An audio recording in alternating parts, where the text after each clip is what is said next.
একটা মাত্র বাড়ি, ওখানে বাড়িতে বসে মানুষ থাকে না। তো আমাকে যদি মাইরা ফেলায়, ওই ভয়তে আমি তার প্রস্তাবে রাজি হয়েছি। তারা একে একে তিনজনে আমার কাছে আসছে, তিনজন আমার সাথে থাকছে, থাইকা পরে আমাকে আবার সে বাইকে করে আমার বাড়িতে নিয়ে যা পৌঁছায় দিছে। আসসালামু আলাইকুম। আশা করি সবাই অনেক ভালো আছেন। আমিও অনেক ভালো আছি। তবে আপনাদের মাঝে আজকে আমার জীবনে একটা সত্য ঘটনা নিয়ে আসছি। আশা করি এখান থেকে অনেক আপুরা আছে কিংবা অনেক বিবাহিত মেয়েরা আছে, তারা অনেক কিছু শিখতে পারবে, কিংবা তাদের ফ্যামিলিরাও যদি দেখে তাহলে অবশ্যই এটা থেকে অনেক কিছু বুঝতে পারবে। আমার বাবা নাই, আমার মা আছে। আমার মা আমাকে জোর করে একটা ছেলের সাথে বিয়ে দেয়। জোর করে বিয়ে দেয়। আমি বলছিলাম যে ছেলেটাকে আমার পছন্দ না, কিন্তু আমার মা আমাকে জোর করে বিয়ে দেয়। আমি বলছিলাম যে আম্মু, তুমি যে আমাকে জোর করে বিয়ে দিচ্ছ, আমি যদি না সংসার করি? সে বলছে যে সংসার না করলে তখন দেখা যাবে। আসলে যদি কোনো সংসারে মন না টেকে, জোর করে দিলেও কিন্তু সেই সংসারে কখনো মন টেকে না, ওই সংসারটা হবে না। তো আমার ছেলেটাকে একদমই পছন্দ ছিল না। তারপরে ছেলেটা আমার জন্য অনেক করছে, কারণ ছেলেটা মানে আমাকে আমাকে পাগলের মতো ভালোবাসতো। আমি যেটা বলতাম সেটাই করতো, যেটা বলতাম সেটাই করতো। তো তার সাথে তাদের যে বাড়ি আছে, বাড়ি থেকে একটু বাজারে বাজারে সে বাসা ভাড়া নিছে আমার জন্য। নেওয়ার পরে ওখানে যা থাকছি, ওখানে থাকার পরে তার সাথে তাকে আমার দেখতে ইচ্ছা করে না। সে যখনই ঘরে যায় আমার রাগ হয়, প্রচুর রাগ হয়। সে ঘরে গেলেই আমার রাগ হয়। পরে সে আমাকে বলতো যে কি করলে ভালো লাগবে, কি করলে তুমি মানে হচ্ছে আমার কথা শুনবা। আর তাকে তো আমি কখনোই আমার কাছে আসতে দিতাম না। মানে এক কথা বলতে, তাকে আমি দেখতেই পারি না, তাকে আমি কিভাবে আমার কাছে আসতে দিই? সে যদি আমার সাথে কথা বলতে আসতো আমার রাগ হইতো। তাহলে একজন স্বামী স্ত্রীর যে সম্পর্ক, এটাই মানে এটাই নাই। তো এভাবে চললো। আম, ছেলেটা, আমি বুঝতাম যে ছেলেটা অনেক কান্না করতেছে, ছেলেটা মানে অনেক কষ্ট পাচ্ছে, কিন্তু আমার করার কিছু নাই, কারণ আমার মন তার দিকে টানছে না। আমি আমার মতো। তো একদিন হঠাৎ করে তার সাথে আমার ঝগড়া লাগছে। প্রায় হচ্ছে বাজার থেকে বাড়িতে আসতে 10 টাকা ভাড়া লাগে, 10 টাকা রিক্সা ভাড়া লাগে। তা আমি ওখান থেকে চলে আসতে ধরি ঠিক রাত 12টা বাজে। না, সরি, ঠিক রাত 8টা বাজে আমি ঝগড়া করে আসছি। আসার পরে যখন মানে বাজার আর বাড়ির মাঝামাঝি একটা রাস্তা পড়ছে, একটু জঙ্গলের রাস্তা।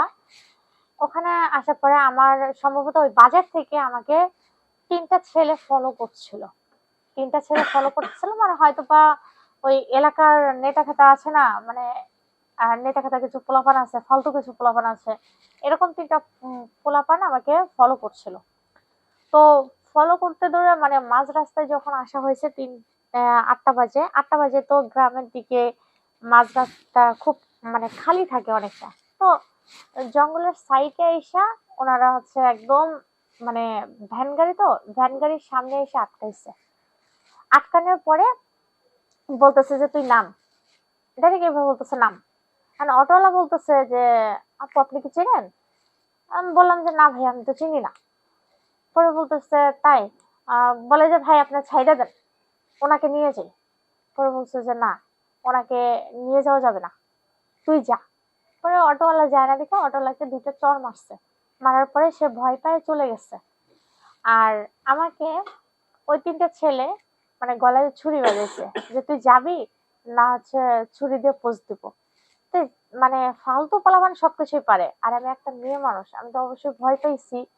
তো আমি বলছি যে ভাই আমাকে মাইরেন না, আমি আপনাদের সাথে যাব। তো আমি তাদের সাথে গেছি। যাওয়ার পরে অনেক মানে বাড়ির ভিতর দিয়ে অলিগলি দিয়ে আমাকে ঘুরে নিয়ে গেছে। নিয়ে যাওয়ার পরে ফাঁকা একটা জঙ্গলের মতো বাড়িটা, ওই বাড়িতে নিয়ে গেছে। নিয়ে যাওয়ার পরে ওর বলতেছে তোর সাথে আমরা মানে শারীরিক সম্পর্কটা করব। তো তোর সাথে এখন আমি থাকবো। একা একা 3টা ছেলে ছিল। এখন আমি তো অনেক ভয় পেয়েছি। ভয় পায় এখন কিছু বলার মতো ভাষা পাই নাই। আমি চুপচাপ, কারণ পুরুষ মানুষকে দেখে কোন মেয়ে না ভয় পাবে? 3টা ছেলে, আমি একটা মেয়ে, আশেপাশে কোনো মানুষ নাই, একটা ফাঁকা মাঠের ফাঁকা একটা আম, জঙ্গলের ভিতরে একটা মাত্র বাড়ি, ওখানে বাড়িতে বসে মানুষ থাকে না। তো আমাকে যদি মাইরা ফেলায় ওই ভয়তে আমি তার প্রস্তাবে রাজি হয়েছি। তারা একে একে তিনজনে আমার কাছে আসছে, তিনজন আমার সাথে থাকছে, থাইকা পরে আমাকে আবার সে বাইকে করে আমার বাড়িতে নিয়ে যা পৌঁছায় দিছে। দেওয়ার পরে ওরা আমার আর পিছু ছাড়ে না। ওরা এরপরে বারবার আমার কাছে মানে আমাকে যেখানে যাই সেখানেই বিরক্ত করে, যেখানে যাই সেখানেই বিরক্ত করে। খালি বলে যে দেখা কর।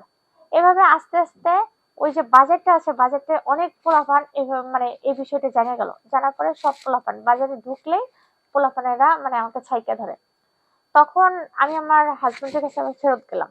যেহেতু তাকে আমি পছন্দ করি না, তারপরেও আমি তার কাছে গেছি। যাওয়ার পর বলছে চলো বাড়ি যাবো আমরা। তো সে আমাকে নিয়ে বাড়ি গেল। বাড়ি যাওয়ার পরে এখন তাকে তো আমার ভালো লাগে না। ওইদিকে সাবজেক্টটা তো চলেই গেল, তাকে তো আমার ভালোই লাগে না। তবে আমি একটা কথা বলবো যে ভাইয়ারা আছেন, অবশ্যই বইয়ের এই আবদার গুলা রাখবেন না। রাখলে পর্যন্ত এটা কখনোই ভালোবাসা বলে না। হ্যাঁ, একটা বউকে ভালোবাসা যে আপনি যা মন চাইবো তাই বলবো, সেটাই আপনি শুনবেন, তো এটা ভালোবাসা না, এটা দিয়ে জীবন চলে না। তো আমি আসলে কথাটা বলছি কারণ আমি এরকম পরিস্থিতির ভিতরে গেছি, এই জন্য আপনাদেরকে এগুলো জিনিস শেয়ার করতেছি, যেন আপনারা এর থেকে অনেক কিছু জানতে পারেন, বুঝতে পারেন। তো আমার হাজবেন্ড সহ যখন আমরা বাড়িতে গেছি, যাওয়ার পরে আমার হাজবেন্ডের একটা বন্ধু ছিল পাশাপাশি বাড়ি তাদের, পুকুর পাড়ের উপরে তাদের পাশাপাশি বাড়ি। তো তখন মানে এক কথা বলতে একই প্লেটে তারা খাবার খায়, একই সাথে তারা ঘুমায়, একসাথেই সবকিছু। তো যখন আমি দেখলাম যে ও আমাকে ছাড়তেছে না, আমি ওকে বলছি তুমি আমাকে ডিভোর্স দাও। সে বলছে যে না আমি ডিভোর্স দিব না, আমি তোমাকে ভালোবেসে বিয়ে করছি, তোমাকে আমার ভালো লাগে, আমি তোমাকে ছাড়া আর কাউকে নিয়ে সংসার করব না। আমি যদি সংসার করি তাহলে তোমাকে নিয়েই করবো। কিন্তু আমি বলছি তোমাকে আমার পছন্দ না, আমি তোমার সাথে থাকতে চাই না, কারণ তোমাকে আমার ভালো লাগে না। তো যখন এভাবে বলছে, আম, সে তো আমার কোনো কথা শোনে নাই। এবার বৃষ্টি হয়তো যা কিছু হয়তো দেখার পরে এখন আমি বিষয়টা অনেক খারাপ লাগছে, কিন্তু আমি যা বলি তাই শোনে। এখন আমি বলছি কি তুমি তো আমাকে ভালোবাসো না? বলছে হ্যাঁ। ঠিক আছে, তাহলে তোমার বন্ধুকে আমার নিয়ে এসে দাও, আমি তোমার বন্ধুর সাথে থাকবো, আমি তোমার বন্ধুকে ভালোবাসি। সে কিন্তু তাই করছে। সে কেমন হাজবেন্ড, তার বন্ধুকে নিয়ে এসে দিছে, তার বন্ধুর সাথে আমি তার সামনেই থাকছি, তার সামনেই সহবাস করছি, কিন্তু সে একটা কথাও বলে নাই। তো এভাবে প্রায় হচ্ছে মানে 1 সপ্তাহের মতো গেছে। যাওয়ার পরে আমি বলি যে আমি তোমার বন্ধুর সাথে তোমার সামনে থাকি, তারপর তুমি কিছু বলো না কেন? তোমার কি খারাপ লাগে না? তুমি সেই বউ নিয়ে সংসার করে খাচ্ছ? বলে কি যে খাবো না, কারণ আমি তো তোমাকে ভালোবাসি, আমি তোমার শরীরটাকে না। তো আমি তখন বললাম যে আমার এমন হাজবেন্ড চাই না যে হাজবেন্ড তার বউকে মানে তার বউ বলছে যে আমাকে পুরুষ মানুষ চাই, সে তার ঘরে পুরুষ মানুষ নিয়ে এসে দিচ্ছে, পুরুষ মানুষ নিয়ে এসে দিচ্ছে। তা আমার হাজবেন্ড চাই না যে হাজবেন্ড তার বউকে শাসন করতে পারে না। তো আমাকে যেহেতু শাসন করতে পারে নাই, তখন আমি বলছি যে আম, আমি চলে যাব, এই শুক্রবারের ভিতরে আমি চলে যাব। সে আমাকে বলছে তুমি যাইতে পারবা না। তো যাই হোক, ওই যে বিয়ে যে পড়াইছে, সমাজের বিষয় একটা আছে, সমাজের ভিতরে কাগজপত্র নিয়ে গেছে, তারপরে আমি বাড়ি থেকে পালায়ে চলে আসছি। তো এভাবে আমি তার সংসার থেকে বের হয়ে চলে আসছি। কিন্তু এখানে একটা জিনিসই যে কোনো হাজবেন্ড মানে সে যে কাজটা করছে, আমাকে তার বন্ধু নিয়ে এসে দিচ্ছে, তার আমি যেটা বলছি সেটাই শুনছে, এটা কিন্তু ভালোবাসা প্রমাণিত হয় না। এটাই প্রমাণিত হয়, আমি এটাই বলছি যে সে আমাকে যত্নে রাখতে পারে না, এবং কি সে আমাকে শাসনে রাখতে পারে না। আমি যা বলছি তা কেন শুনলো সে? এই জন্য আমার তার প্রতি আরোই ভালোবাসা নাই, কিংবা মন নাই, যার জন্য আমি চলে আসছি। তো কোনো ভাইয়ারা এমন কোনো কাজ করবেন না, বউয়েদের আবদার রাখতে চায় নিজের সংসারটা হারাবেন না। যে মেয়ে আপনার সাথে সংসার করতে চায় না, সেই মেয়েকে আপনারা আহ মানে নিজের ইচ্ছে ডিভোর্স দিয়ে দিবেন কিংবা ছেড়ে দিবেন, যেটা সমাধান হয়। কিন্তু যদি বলে যে বন্ধুকে নিয়ে এসে দিতে, এটা করবেন না। তো যদি আমার কথাগুলো ভালো লাগে তাহলে অবশ্যই বেশি বেশি করে কমেন্ট করবেন আর শেয়ার করে দিবেন।